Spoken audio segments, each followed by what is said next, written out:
এখন আমরা দেখব এই কফি টেবিলটা।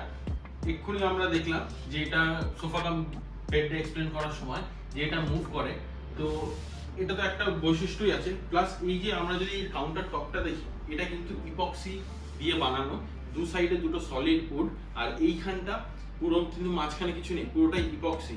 এটা কিনা এর পাশে যে গঙ্গা চলে যাচ্ছে সেইটা কিন্তু রিফ্লেক্ট করছে।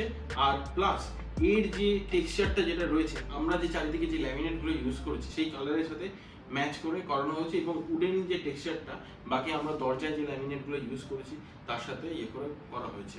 তো এটা শুধুমাত্র একটা কফি টেবিল নয়, এটার মধ্যে এর নিচে স্টোরেজও রয়েছে, প্লাস এটা লিফট আপ কফি টেবিল।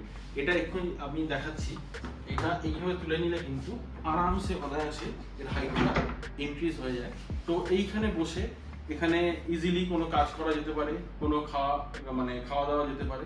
তো সেই রকম ভাবে যে কোনো কিছু করতে পারেন, ল্যাপটপ রেখে কাজ করতে পারেন। প্লাস এইখানে নিচে যে স্টোরেজটা আছে এটা কিন্তু হিউজ স্টোরেজ। এখানে আপনি আপনার ভ্যালুয়েবল আইটেমস বা বই, ম্যাগাজিন বা যে কোনো রকম যা ইচ্ছে কিছু আপনি ইয়ে করতে পারেন। আর এটা ইজি টু ক্লোজও, এখানে এইভাবে সুন্দর স্মুথ একদম ক্লোজও হয়ে যায়। প্লাস ইজিলি নিচে যেহেতু আমাদের চাকা দেওয়া আছে, এটা খুব স্মুথ এদিক ওদিক করতে পারে।